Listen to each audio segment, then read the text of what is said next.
amigo de la casa, puedo decir. Hoy hablaremos sobre la radioactividad y radón, ejemplos de aplicación en la geoquímica.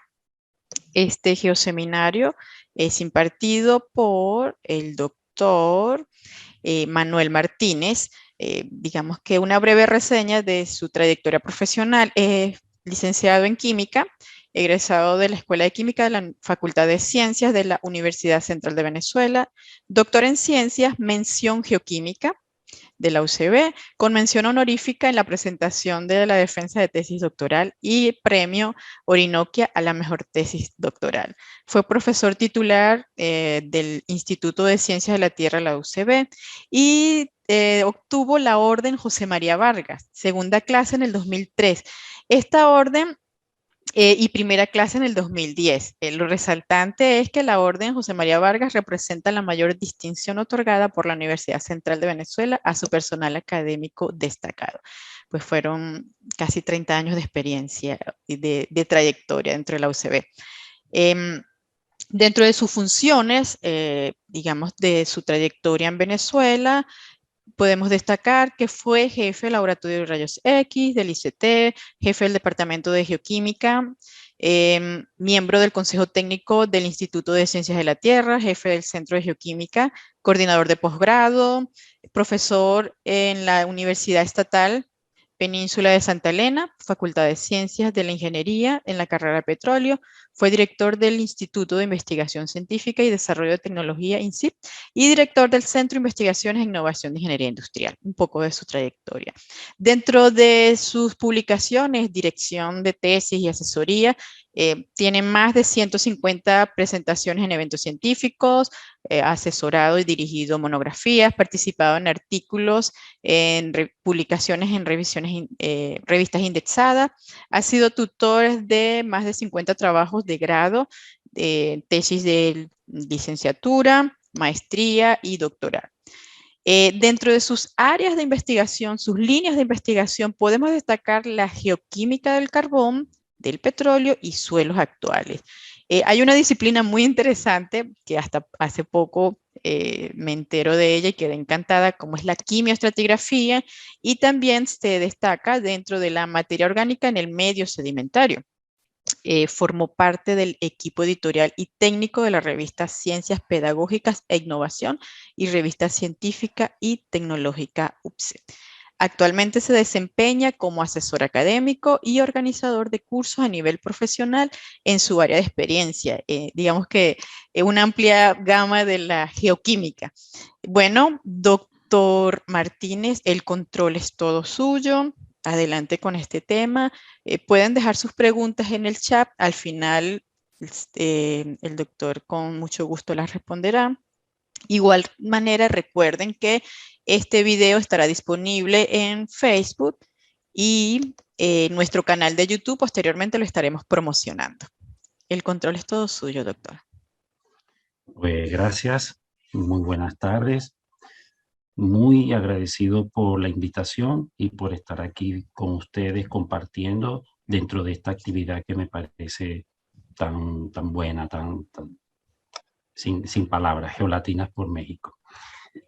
Seguidamente, y sin más preámbulo, paso a mi presentación.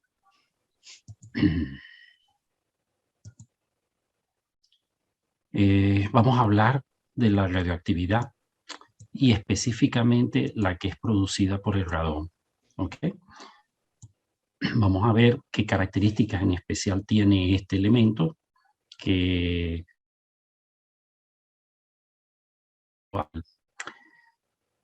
vamos también a ver algunos ejemplos de cómo la geoquímica se puede aplicar en el estudio de estas situaciones, de estos casos, como el de este elemento en particular. Bien.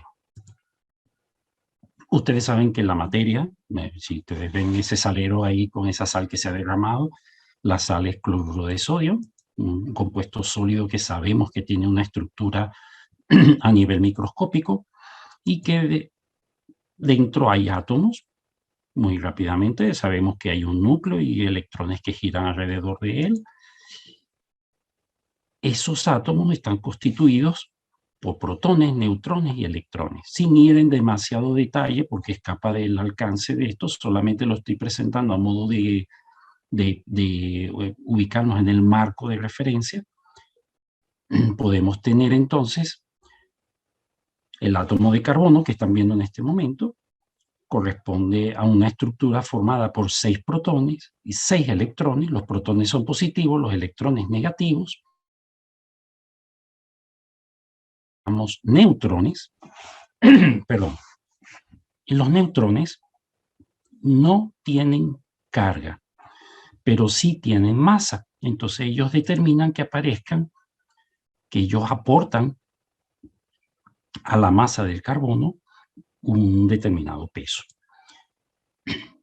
Dependiendo de cuántos neutrones tenga el átomo de carbono, puede existir el carbono 12, que es el más estable y el más común. El 99% de todo el carbono en la naturaleza es carbono 12, pero existe aproximadamente un 1% de un carbono que es un poquito más pesado porque tiene un neutrón más. Ese es el carbono 13. Es decir, ese está presente, todos ustedes en su organismo tienen un poquito de ese carbono 13. Y también existe carbono 14, que es radioactivo. Radioactivo ya el término. Radioactivo significa inestable. Esta estructura, esta conformación, este edificio que hemos construido, que tiene 2 neutrones de más, ya no es estable. Se forma, él existe, pero él se va a descomponer en un tiempo determinado, que es el que conocemos como tiempo de vida media. ¿De acuerdo? Entonces esto lo traigo para que recordemos que pueden existir isótopos estables y isótopos inestables. Ese ejemplo que mostré con el radón, ahora que tenemos la tabla periódica al frente, podemos ver que hay cientos y tantos de elementos, de los cuales 92 son naturales, y de esos 92 elementos, resulta que todos tienen isótopos. La mayoría estables, pero hay algunos inestables, por tanto radioactivos.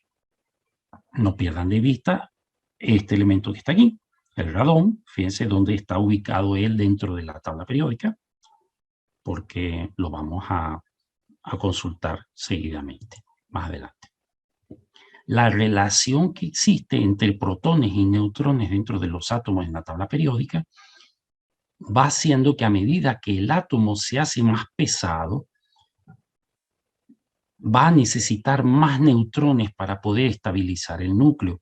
Y eso va haciendo que los elementos más pesados puedan tener más isótopos inestables.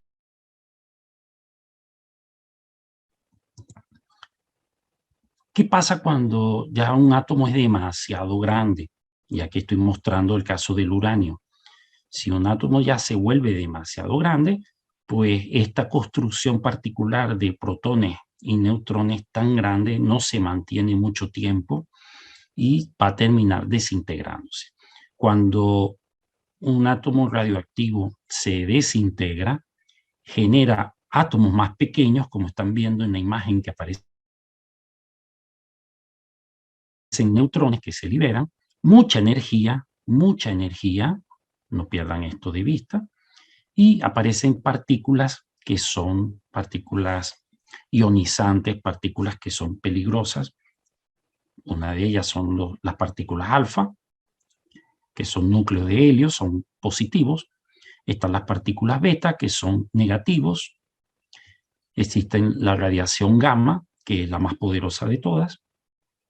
Y también se pueden liberar neutrones. No.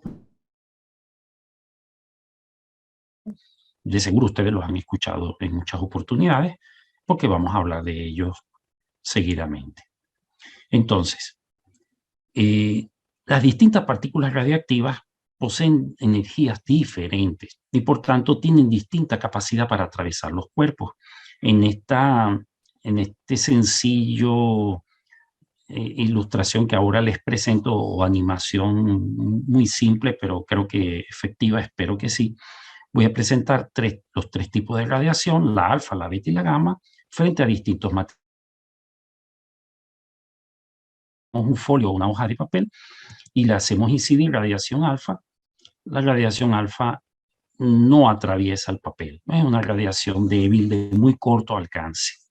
Por el contrario, la radiación beta sí va a atravesar al papel igual, y la radiación gamma, que yo le dije que es la más poderosa de todas, eso atraviesa todo. En otras palabras, para algo relativamente fino y sensible, como digamos, como el papel, podemos filtrar la radiación alfa, pero no la radiación más poderosa como la beta y la gamma. Si por el contrario yo ahora coloco una lámina de cobre, ya sabemos que la radiación alfa no va a pasar, beta tampoco va a poder atravesar a la lámina de cobre, pero la radiación gamma sí. ¿Ok? Y si ahora pongo plomo, ¿ok? Igual, ni la alfa ni la beta podrán atravesar ya las láminas de metal, pero quiero dejar claro que la radiación gamma va a atravesarlo todo. ¿Ok? En otras palabras, estos tipos de radiaciones ionizantes tienen distinto nivel de penetración en los cuerpos, en los materiales que tiene a su alrededor. Eso no lo pierdan de vista. Y de los tipos de emanaciones que de él derivan. Eso quiere decir que de los elementos de la tabla periódica que mostré antes, los más comunes y que son radioactivos, que tenemos en mayor cantidad dentro de la Tierra, dentro de nuestro planeta, son el uranio, el torio y el potasio, en particular el potasio 40, uno de los isótopos de potasio. Entonces, de todos ellos, posiblemente el uranio es uno de los que más llamativos. Ustedes ya lo habrán oído nombrar muchísimo, con bombas atómicas o con energía nuclear, porque ciertamente ninguno de los isótopos de uranio es estable, todos son inestables en mayor o menor grado. Él tiene como 8 isótopos, y siendo el uranio 235 el más inestable de todos. Lo cierto es que hay minerales naturales en la corteza terrestre que emanan radioactividad. Por tanto, en nuestro día a día, hasta en el paisaje más lindo que se puedan ustedes imaginar, en la cotidianidad de la naturaleza, hay radioactividad. ¿Ok? Siempre, y donde están ustedes sentados en este momento escuchándome, a su alrededor hay materiales que están liberando partículas radioactivas. Y no es nada, esa es la radioactividad natural que los seres vivos ya sabemos que la tenemos y de alguna manera podemos vivir con ella. ¿Ok? Así que en la cotidianidad del día a día siempre estamos siendo irradiados por cantidades muy pequeñas de radioactividad. Eso es lo que tiene tener algunos elementos radioactivos dentro de la constitución de nuestro planeta. En el entorno que nos rodea son muchos los materiales naturales que liberan radioactividad en pequeñísima proporción. Dentro de los suelos están todos los minerales que tengan uranio, torio, potasio, los elementos que antes les mostré, y algunos otros isótopos radioactivos que derivan esencialmente de ellos. Pero en el aire también hay algunos productos que son radioactivos. El radón, del cual ya lo voy a presentar formalmente más adelante, pero nos estamos ya tropezando con él. Y algunos isótopos radioactivos de otros gases, por ejemplo, el carbono 14, que antes mencioné que es radioactivo. También hay trazas de nitrógeno 15 o de oxígeno 18.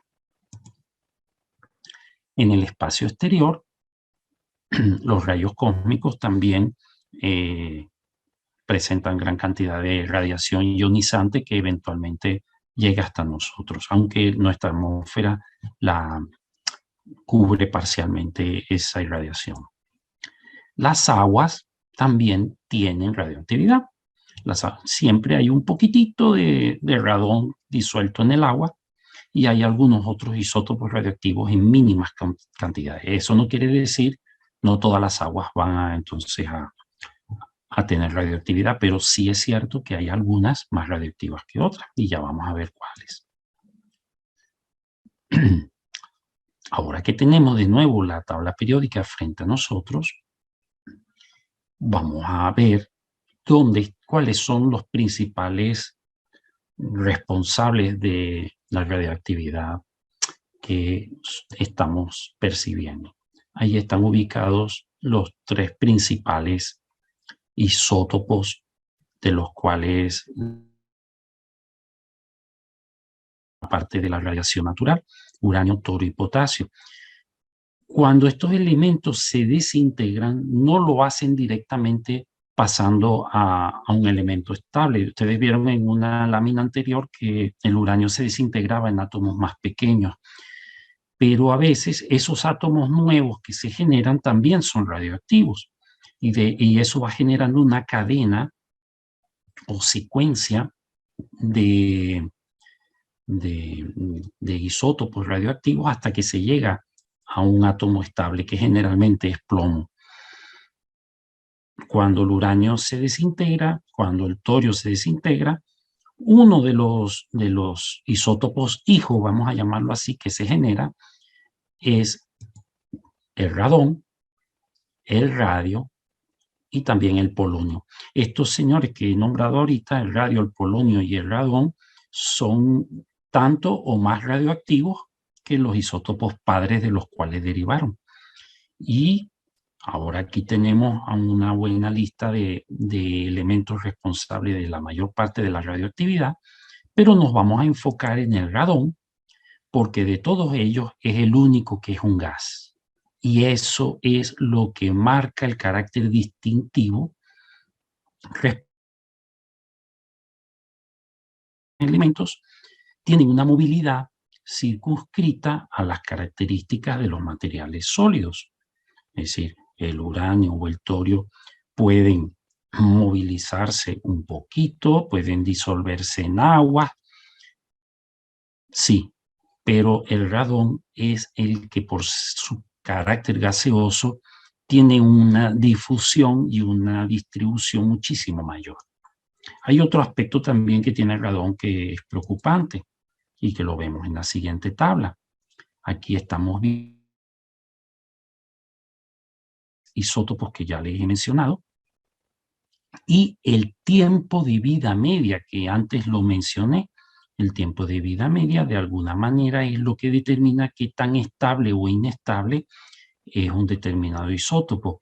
Entre más pequeño es el tiempo de vida media, más inestable es ese isótopo. ¿Qué significa tiempo de vida media? Es el tiempo necesario para que la concentración de un determinado material llegue a la mitad de lo que había inicialmente.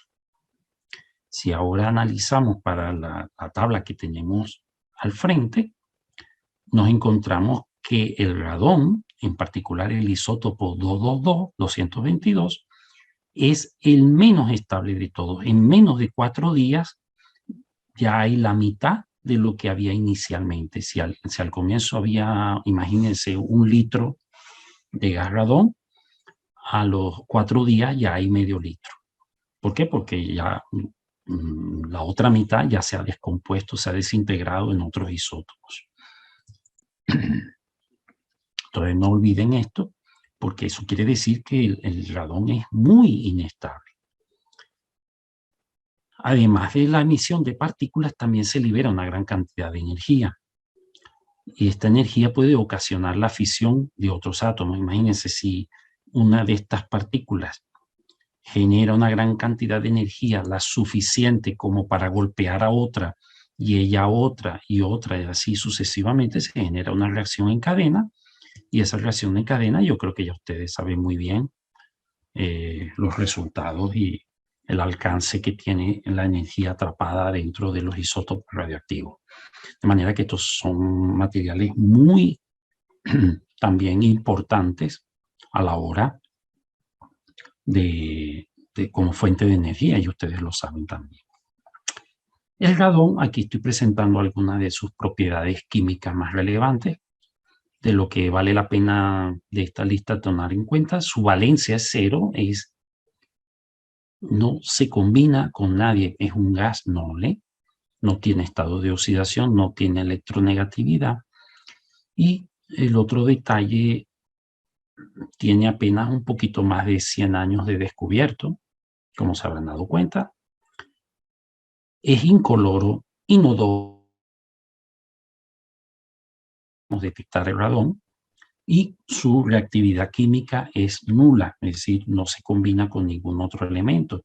Si él es un gas, se mantendrá como un gas, no se va a combinar con ningún otro elemento que pueda pasar a estado sólido o a estado líquido de ninguna manera. Él es muy poco abundante debido a su alta masa molar, o alta masa atómica, mejor dicho. No es un elemento abundante, afortunadamente. Su proporción en la atmósfera presenta. Sin embargo, a la pequeña cantidad de radón que existe, hay que añadirle el hecho también de que se descompone en 4 días. Ustedes vieron que el tiempo de vida media es muy reducido. Entonces, alguno de ustedes podría preguntarse, bueno, si se descompone tan rápidamente, ¿cómo es que todavía hay radón? Continuamente se está generando radón. Recuérdense que él proviene de la descomposición, de la desintegración radioactiva del uranio y del torio, de manera que todo el tiempo se está produciendo. Eso es el gran problema de él es que es un gas, tiene una alta movilidad y se puede concentrar en lugares específicos. Y ahí es a lo que vamos ahora.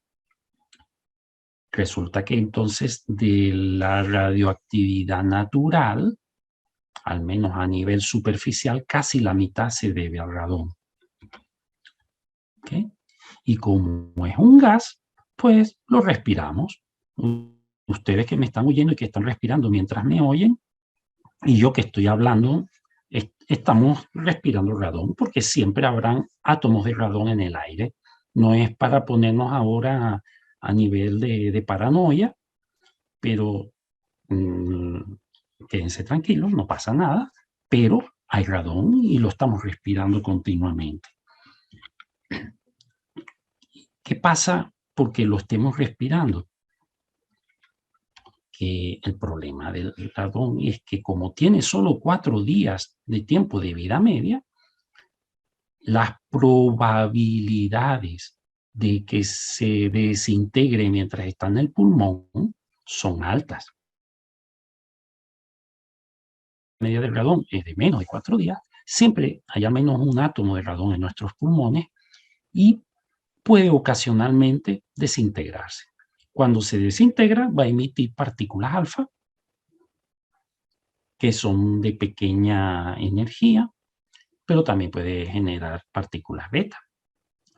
Y esas pueden hacer daño al tejido del pulmón. Entonces, normalmente, y de hecho, de seguro, en la parte interna de nuestros pulmones tendremos algunas cicatrices mínimas microscópicas que derivan del golpe que haya hecho alguna de estas partículas cuando inciden en una célula. Fíjense, aquí se ve el esquema de la secuencia de isótopos desde el torio, radio, actinio, no veo ahorita qué dice aquí, pues se movió esto, torio de nuevo, radio, radón, y después polonio, que es sumamente nocivo también. Fíjense que el tiempo de vida media de este isótopo en particular es de 0,14 segundos.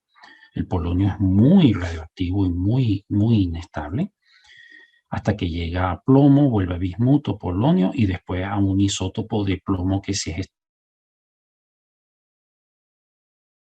Bueno, entonces, ¿dónde está el radón distribuido? Aquí es donde empieza la geoquímica a trabajar.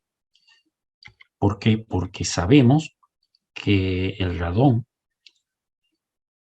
es un gas, está dentro en la corteza terrestre, pero donde hayan fisuras, por ser un gas, tiene tendencia a escapes.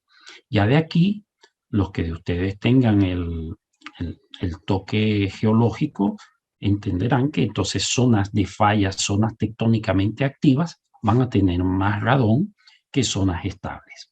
Por ejemplo, donde quiera que hayan cuevas, donde quiera que hayan grandes fisuras en el terreno, donde quiera que hayan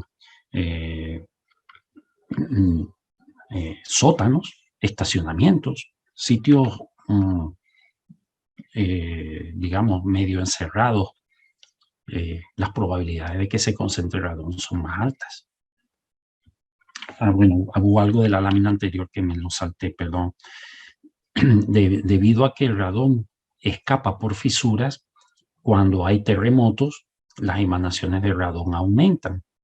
También se ha encontrado que el radón es emanado con anterioridad a un terremoto y por eso ha sido empleado como trazador de la posible presencia de algún movimiento telúrico cercano en el tiempo. Es decir, 2 o 3 días antes aumentan los niveles de radón, perdón, y empiezan las probabilidades de que venga un temblor son altas.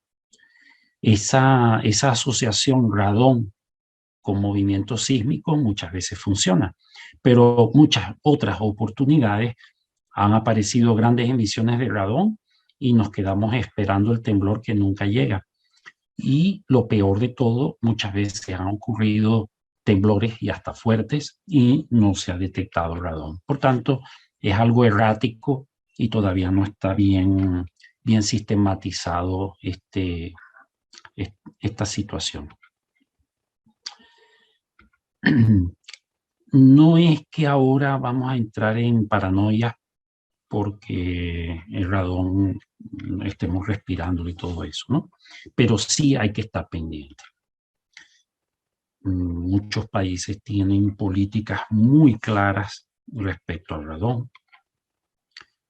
Ahora es necesario saber que una vez que se descubren las características del radón, empieza la búsqueda de dónde está el radón y aclarar un poquito, las personas fumadoras tienen los pulmones sensibilizados, lo cual implica que las incidencias de cáncer o de otras enfermedades derivadas del radón son mucho mayores en fumadores que en no fumadores. ¿Okay? Sin embargo, eso no quiere decir que los no fumadores no estemos salvados de la acción del radón.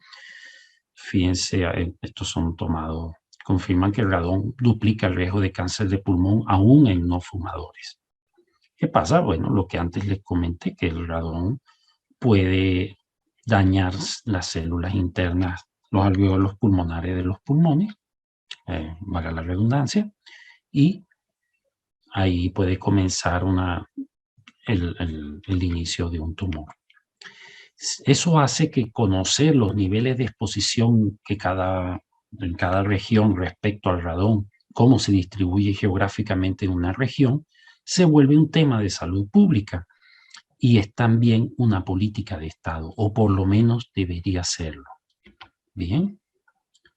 Es necesario entender bien cómo se comporta geoquímicamente el radón en las distintas geósferas para poder entender bien sus patrones de abundancia, de distribución y cómo es su efecto en los seres vivos y eventualmente sus aplicaciones. Fíjense, ya ahora analizando desde el punto de vista geoquímico, cómo el progenitor del radón es el uranio, igual que el torio, pues entonces las litologías en donde se enriquezca el uranio son las que potencialmente son las que pueden tener más radón.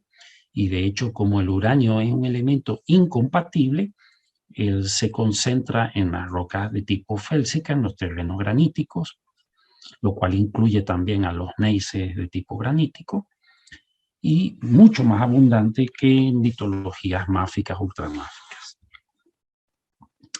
Pero también, debido a su carácter gaseoso, algo que ya mencioné antes, llega a la superficie más fácilmente en los terrenos tectónicamente activos, de manera que en escudos precámbricos o en cinturones cratónicos, en márgenes pasivos, siempre habrá menos radón en teoría que en zonas fuertemente falladas, en levantamiento, que estén en bordes de placas, ese tipo de situaciones. Zonas de fallas activas presentarán siempre mayores niveles de radón que zonas estables. Por lo tanto, no se combina con ningún otro elemento de la tabla periódica. Pero debido a que es el más pesado de los gases nobles, las llamadas fuerzas intermoleculares se manifiestan mejor, porque las fuerzas intermoleculares, en el caso del radón, son las fuerzas de dispersión de London, dependen de la masa atómica. Y como el radón es muy pesado, entonces estas fuerzas se vuelven significativas. ¿Qué significa esto en palabras cotidianas? Que a diferencia del helio o del neón, el radón sí se puede condensar fácilmente y tiene una pequeña solubilidad en agua. El resto de los gases nobles no se disuelve en agua, pero el radón sí en pequeñas proporciones. Entonces, significa que aguas subterráneas van a tener radón.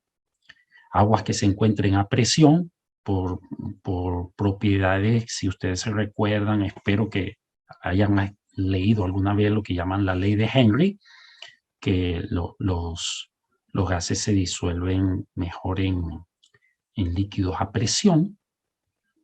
Significa entonces que vamos a tener, las aguas subterráneas pueden tener más radón que las aguas superficiales.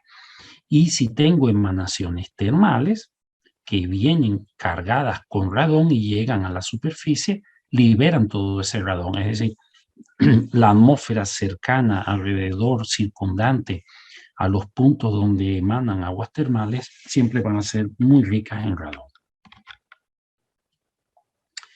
Otra característica clave que tiene el radón deriva de su velocidad de difusión. Como un gas que es, debe cumplir la ley de Graham de las velocidades de difusión.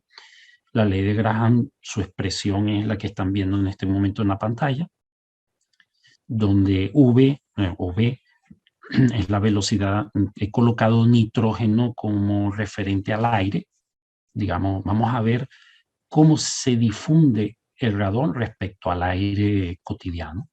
Entonces he colocado nitrógeno como ejemplo, ya que la mayor parte del aire es nitrógeno, con respecto a la velocidad en la que se difunde el radón. Y Graham lo que dice es que la relación de velocidades deriva inversamente de la raíz cuadrada de sus masas atómicas o pesos moleculares en el caso de que sean moléculas.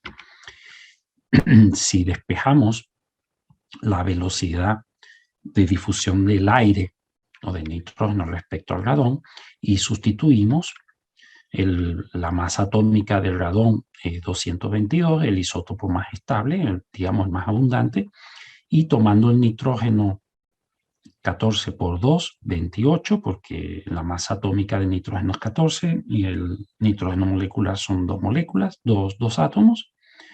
Si se resuelve esta raíz, da aproximadamente 2,81. ¿Qué significa eso? Que el aire se difunde casi 3 veces más rápido que el radón. En otras palabras, el radón es muy lento difundiéndose. Por tanto, si yo tengo una mezcla de gases, el nitrógeno o el aire en general se difunde a mayores distancias, puede subir más, por ejemplo, mientras que el radón, por ser más pesado, se difunde más lentamente y tiende a quedarse concentrado en las zonas bajas. ¿Cuáles son las zonas bajas? Los sótanos de las casas. Ya les comenté las cuevas. Esas cuevas profundas tienen mucho radón. Y así sucesivamente, ya cada quien puede imaginarse los estacionamientos de los vehículos en las ciudades tienen siempre más radón de lo normal. los subterráneos, o sea, las estaciones de los metros de los subterráneos siempre tienen más radón que la superficie. Y entre más profunda es una estación de subterráneo, más radón tienen. Aquí en Madrid hay una estación que es bien profunda y los niveles de radón son importantes.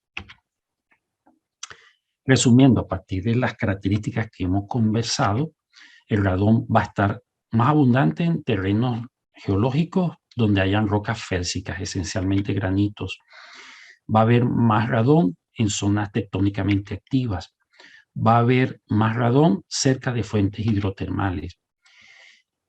Y lo vamos a encontrar siempre enriquecido en zonas bajas, fíjense, en depresiones, en cuevas, en trincheras de fallas, en sótanos, estacionamientos o estaciones de metro y en aguas de pozos subterráneos. Sobre todo si estos pozos son profundos, pueden tener cantidades importantes de radón. Los servicios geológicos de cada país deberían conocer cómo se distribuye el radón en su territorio y cuál es el nivel de afectación a la población. Hay países que ya tienen sus mapas geoquímicos de radón bien aclarados. Miren Austria, cómo tiene a nivel de todos los cantones, ya conoce cómo andan los niveles de... A veces lo hacen por contenido de radón o lo hacen directamente por radiactividad derivada del radón. Miren el mapa de Estados Unidos, ahí está chiquitito, pero ya se imaginarán el enorme esfuerzo a nivel de muestreo y de organización para poder generar estos mapas. República Checa también posee, y muchos países, sobre todo en Europa, a nivel europeo, existe un mapa de radón para toda Europa. Aquí en España, donde yo me encuentro en este momento, también se han tomado muy en serio el tema del radón y de hecho aquí existe una legislación para el radón y los permisos de habitabilidad y de construcción de edificios en zonas como por ejemplo aquí el norte de España, Galicia, es una zona donde los niveles de radón son muy altos y existe bastante infografías. Los servicios médicos y los centros de salud siempre tienen información sobre radón y la gente en general está informada y conoce del tema. Eso es el resultado de una política clara de salud. ¿Okay? Pero para poder llegar a eso tenían que haber hecho primero el mapa. Ahí es donde la geología es importante. En la geología, con la geoquímica, las geociencias en general. Entonces, fíjense, países como Finlandia ya nos llevan, están tan adelantados en este tema que no solamente hicieron el mapa, sino tienen hasta los niveles de radón en las distintas aguas. Es decir, que tienen un mapa por suelos, tienen un mapa por calidad del aire, tienen un mapa por el radón en los edificios o en las casas y tienen un mapa también de radón en las aguas. Entonces, imagínense el trabajo que hay aquí. Traigo como ejemplo, porque estoy viviendo aquí en Madrid, la Comunidad de Madrid tiene todos los departamentos no, aquí se llaman cantones, creo, no me acuerdo, de Madrid los tienen estudiados en cuanto a los niveles de afectación por radón. Fíjense este color rojo de la zona norte. Antes de hacer el cambio, quiero mostrar primero que existen decretos, ¿ve? que es protección frente a la exposición del radón. Es decir, ya a nivel de legislación se trabaja sobre este tema. Y quería mostrarles era el mapa geológico de la Comunidad de Madrid. Esta es la zona granítica, esta es la zona de la Sierra Norte de Madrid, que son granitos y granitoides de edad paleozoica, si mal no recuerdo. Y voy a retroceder para que vean que es la zona casualmente donde los niveles de radón son más altos, corroborando lo que ya hemos hablado. ¿Cómo defendernos? ¿Cómo saber del radón? Fíjense, primero tenemos que saber medirlo. Normalmente la medida en el sistema internacional es el Becquerel o becquerelio, como unidad de actividad radiactiva, que equivale a una desintegración por segundo, pero esa unidad es muy bajita. Entonces existen otras unidades como el Curie. Lo cierto es que existen aparatitos, dosímetros, que permiten detectar esos niveles de radón. Miren, hay dosímetros personales, como los que están aquí abajo, los pueden ver en Amazon, los venden y a precios, algunos de ellos bastante asequibles. Hasta en AliExpress, imagínense. Y existen detectores de radón para casas, para habitaciones o para oficinas. Lo que es cierto es que el radón es la segunda causa principal de cáncer de pulmón. La Agencia de Protección Ambiental de los Estados Unidos estima que el radón ocasiona más de 20.000 muertes por cáncer de pulmón por año en ese país. Por razones que ya más o menos he mencionado. Este párrafo que está aquí es más de lo mismo, no lo voy a leer porque ya lo he aclarado. Lo que sí es cierto, y lo ratifico, fumadores son mucho más propensos al efecto nocivo del radón que los no fumadores. Sin embargo, no todo es necesariamente malo con el radón, porque como un elemento radiactivo que es, se puede emplear en medicina para tratar al cáncer casualmente. Él genera cáncer, pero él puede curar el cáncer. Estas son las paradojas de estas cosas, de estos temas. Se emplea también como trazador para superficie, trazas de fallas, porque precisamente él es emanado en zonas de fallas y a veces las fallas quedan ocultas, ya sea por sedimentos o por construcciones humanas, y entonces se pierde por dónde está la traza, y el radón puede ayudarnos a saber por dónde está pasando. También se emplea en la detección temprana de terremotos, como antes le mencioné. Y un detalle, como el radón proviene del uranio, él es un trazador del uranio y por tanto advierte de la presencia de este elemento. En la búsqueda de uranio, el radón es un posible trazador. Pero esto va un poquito más allá. Ustedes saben bien de la geoquímica del radón, y si no lo saben, ponen cara de que sí lo saben, por favor. Y sabemos que el uranio tiene varios estados de oxidación.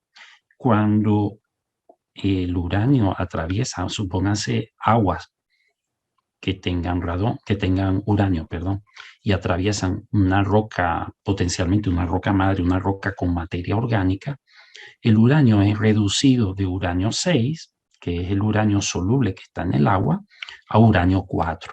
Por tanto, las aguas sí atraviesan los mantos, las capas, ya sean de carbón o de alguna litología, de alguna lutita rica en materia orgánica. Las aguas quedan limpias de uranio y el uranio queda atrapado en la materia orgánica porque se ha reducido. Aquí está la ecuación desde el punto de vista químico. El uranio 6, que es el ion uranilo que ven a la izquierda, que es soluble en agua, interacciona con la materia orgánica, que es colocada de manera aproximada con esta fórmula. La fórmula de la materia orgánica es muy complicada, no es fácil de colocar, pero pasa el uranio a uranio 4, se reduce, el uranio 4 es insoluble, precipita y se va quedando en la roca madre.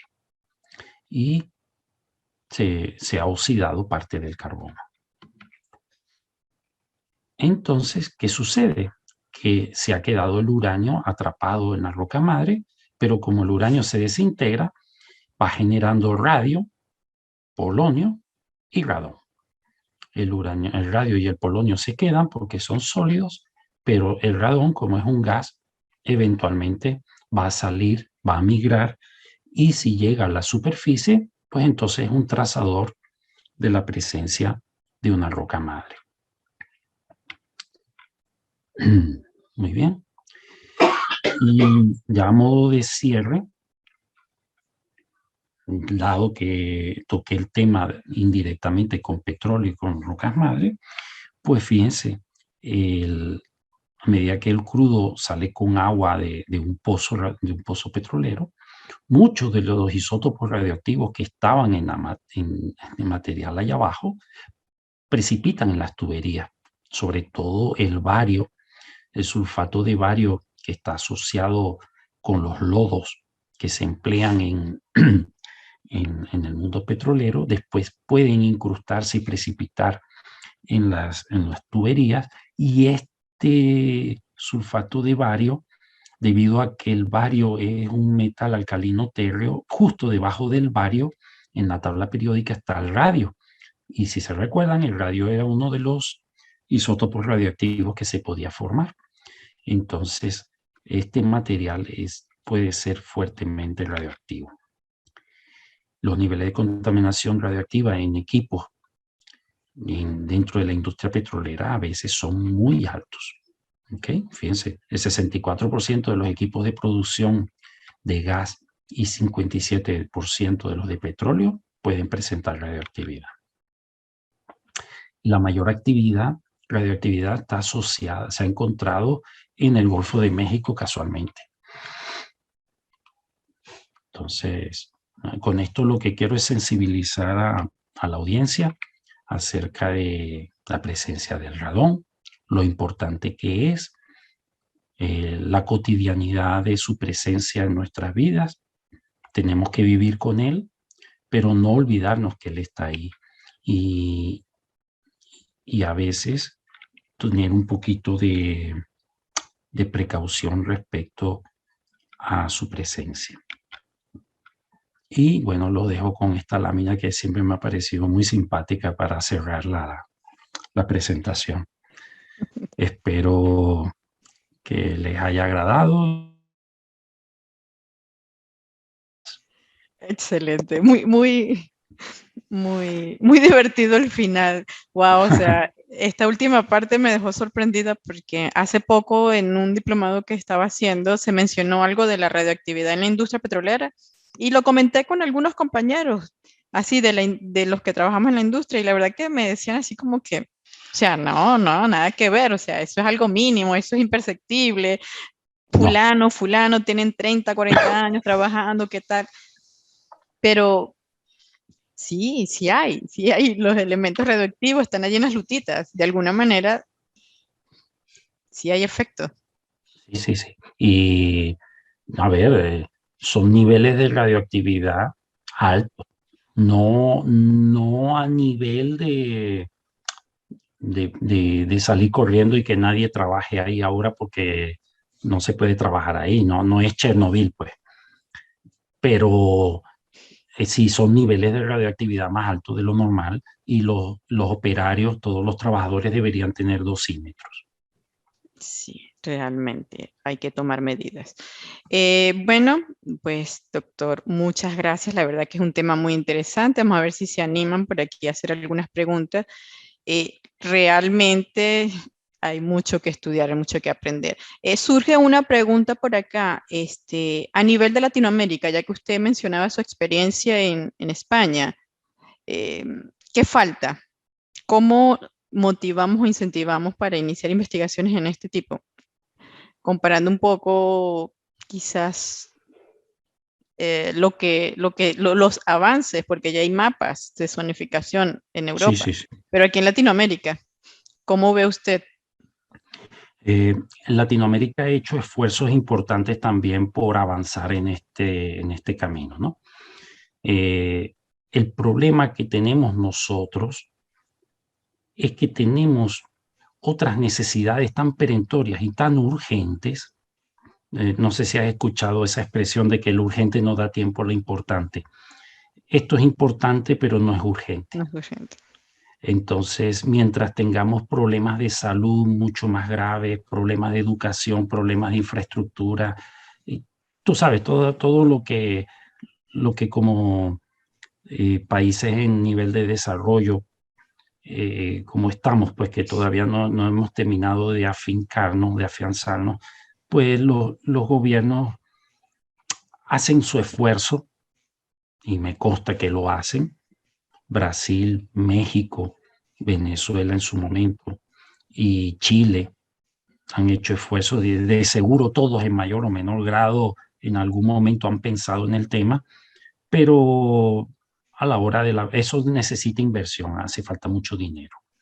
Y a ver, tampoco es que hace falta tanto dinero, lo que hace falta es dedicarse.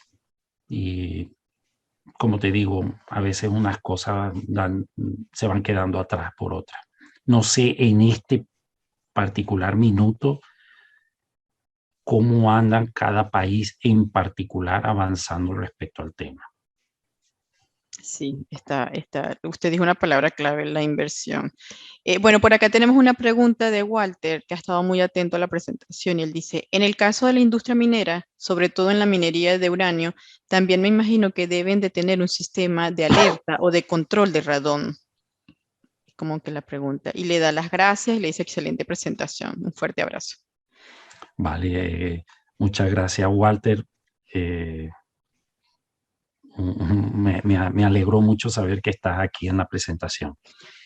De seguro, la gente que trabaja en uranio tiene que tener algún tipo de dispositivos, digamos, dosímetros y contadores de centelleo y otros aditamentos que adviertan de la presencia de radón en zonas.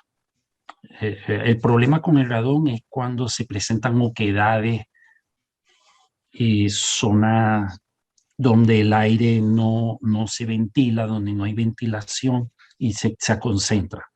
Ahí pueden los niveles de radón ser muy importantes y puede generar bastantes dificultades. Pero si son minas a cielo abierto, si son, yo desconozco, aquí posiblemente diga alguna burrada al respecto y me perdona, pero porque nunca he estado en minas de uranio, entonces no estoy seguro de si existen minas a profundidad o si todas son a cielo abierto. Pero en el caso de que puedan ser en minas, en túneles, evidentemente tienen que tener una ventilación muchísimo más mejor controlada que en minería normal. Eso es lo que yo en este momento me estoy imaginando, pero no tengo un caso especial, Walter, la verdad. Bueno, muchas gracias, doctor. Por acá le dejan muchas felicitaciones, excelente presentación. Les comento a las personas que esto va a estar en YouTube, ya posteriormente haremos la promoción. Son temas interesantes, son temas que hay que reflexionar, analizar y que sirven de punto de partida, sobre todo para aquellos que están buscando temas de investigación. Por aquí Yuraida también le envía felicitaciones desde Venezuela. Yuraida, sí, yo Venezuela. la conozco, ella estuvo en mi Bueno, curso. y lo más importante es eso, Gracias. saber que hay temas, que hay mucha investigación, porque a veces nos colapsamos y no sabemos por dónde avanzar. Hay temas, hay trabajo por hacer. Y como usted dice, no siempre se requiere inversión de mucho dinero. Creo que hace falta mucha creatividad y orientación. Bueno, doctor, yo sé que ya en España es muy tarde ya para que lo dejamos para que descanse. Le haré llegar a su correo este reconocimiento. Muchas gracias por apoyarnos en esta iniciativa de geoseminarios. Queremos hacer un pequeño aporte a la difusión de las ciencias, de las geociencias. Hay mucho por hacer, hay mucho por aprender, hay mucho por conocer. Sí, Geolatinas le otorga este reconocimiento al doctor Manuel Martínez Santana por haber participado como ponente en el geoseminario Radioactividad y Radón, ejemplos de aplicación de la geoquímica, parte de la iniciativa de educación y divulgación llevado a cabo el día 25 de noviembre del 2021. Nos pueden seguir en nuestras redes, donde estaremos haciendo promoción de todos estos geoseminarios. Nuestra página de YouTube lo estamos organizando para que sean consultados posteriormente. Y bueno, por allí estaremos informando de nuevas actividades. Muchas gracias, doctor, por su tiempo. Yo sé que es muy tarde, yo sé que usted es una persona muy ocupada, pero también sé que le gusta mucho esto, Sí, apoyar y participar y hacer difusión de las ciencias. lo Está- disfruto. Muchas gracias y bueno, seguimos al contacto. Que Vale, descanse, gracias a doctor, sé ustedes. que es muy tarde Muchas allá. gracias a ustedes también por la invitación. Vale, Gracias. hasta